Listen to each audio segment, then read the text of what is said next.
Le ministre de l'Intérieur d'une réunion de travail la semaine prochaine autour du Premier ministre Jean-Marc Ayrault. Semir Mil, président de l'association La Voix des Roms. Alors cette réunion interministérielle sera consacrée au cas des Roms. On entendait les critiques contre Manuel Valls qui assurait qu'il continuerait de démanteler les camps là où ça posera des problèmes d'insalubrité. Alors ça c'est une assurance donnée par Manuel Valls. Mais la semaine prochaine, les associations seront reçues d'ailleurs.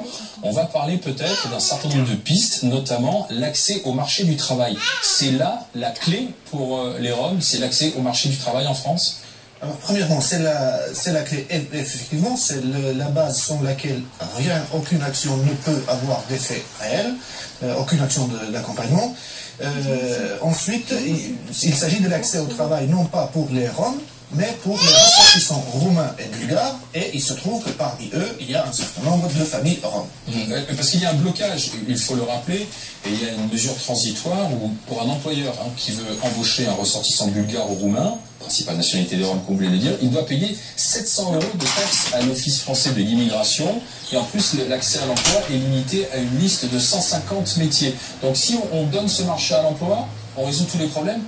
On ne résout pas tous les problèmes, mais il faut bien commencer par ça. Ça, c'est la base sur laquelle, c'est vraiment les fondements sur lesquels on peut construire ensuite des solutions pour chaque problème individuel qui se pose. Mais sans l'accès au travail, on ne peut pas prétendre trouver une solution à l'intégration de ces personnes qui se trouvent en France depuis longtemps. Quand je dis depuis longtemps, c'est souvent depuis 10, 15, voire plus d'années. Tous ces gens qu'on voit dans les camps, dans ces camps qui sont démantelés, sont là depuis longtemps. Vous pouvez garantir qu'ils sont là depuis 10-15 ans?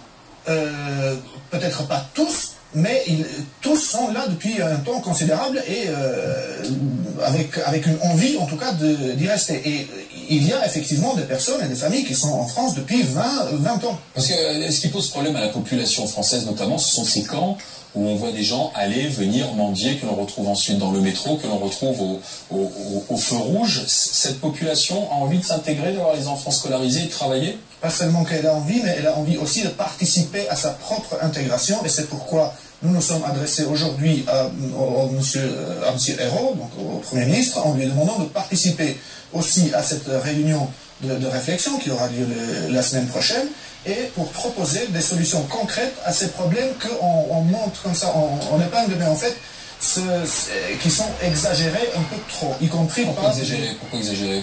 Parce que 15 000 personnes sur 65 millions d'habitants en France, ce n'est pas vraiment un problème qu'on ne peut pas absorber. Ça peut être absorbé très rapidement et de manière... vous savez qu'il y a la crise en ce moment, le marché de l'emploi est très difficile, donc bien sûr. Les Français même se diraient on ne comprend pas pourquoi est-ce qu'on en fait plus. Bien sûr, quand on parle en termes macroéconomiques, il y a la crise, mais quand on voit la réalité sur le terrain, en Île-de-France déjà, il y a plein d'agriculteurs qui sont en demande d'ouvriers saisonniers. Il y a à côté des Roms qui peuvent faire ce travail-là, mais au milieu, le contact ne se fait pas, justement parce qu'il y a ces mesures qui empêchent ces gens de travailler librement. Lorsque Manuel Valls dit que les démantèlements continueront, vous dites quoi au ministre de l'Intérieur? Le ministre de l'Intérieur a déjà dit qu'il ne voulait pas polémiquer avec la Voix des Roms suite à un communiqué où nous avons considéré qu'il pourrait très bien porter les couleurs de l'UMP, la présidentielle 2017. Nous sommes passés à une autre phase désormais, et donc je ne souhaite pas polémiquer sur l'action du ministre de l'Intérieur. Il exécute les décisions de justice, ce qui est son rôle, mais je lui rappelle qu'il est aussi de son rôle en tant que membre du gouvernement de dessiner des politiques nouvelles et de trouver des solutions nouvelles. Il n'est pas là juste pour exécuter des décisions de justice. Merci d'avoir été avec nous, Semir Mil, président de l'association La Voix des Roms, et on reparlera donc la semaine prochaine de cette réunion de travail autour du cas des Roms. Attention à la vague de chaleur, avec une alerte niveau 2 canicule dans le sud-ouest.